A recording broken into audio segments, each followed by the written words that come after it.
চোটের কারণে মাঠের বাইরে লিওনেল মেসি, তবে দর্শক হয়ে গ্যালারিতে বসেই সতীর্থদের খেলা উপভোগ করলেন আর্জেন্টাইন এই মহাতারকা। লিগস কাপের লিগ পর্বের শেষ ম্যাচে পুমাসকে 3-1 গোলে হারিয়ে নকআউট নিশ্চিত করল ইন্টার মায়ামি।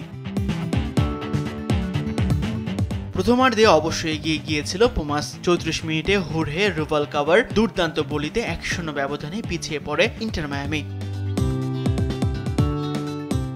শুরুর ধাক্কায় সামলে দিয়ে ম্যাচে ফেরে স্বাগতিকরা। 45 মিনিটে লুইস সুয়ারেজের নিচু ক্রস থেকে গোল করেন রদ্রিগো ডি পল। ইন্টার মায়ামির হয়ে এটি ছিল আর্জেন্টাইন এই তারকার প্রথম গোল।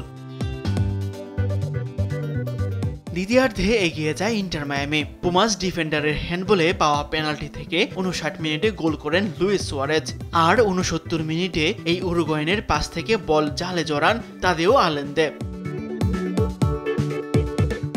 ম্যাচে 56% বল পজিশন ধরে রেখে 18টি শট নেয় ইন্টার মায়ামি, যার মধ্যে 7টি ছিল লক্ষ্যে। অন্যদিকে পুমাসের 12 শটের মধ্যে 5টি ছিল অন টার্গেট। শেষ পর্যন্ত 3-1 ব্যবধানে জয় নিশ্চিত করে ইন্টার মায়ামি, আর তাতেই নকআউট নিশ্চিত হয় দলটির। 3 ম্যাচে 8 পয়েন্ট নিয়ে গ্রুপের শীর্ষে উঠে এখন চলে গেছে কোয়ার্টার ফাইনালে।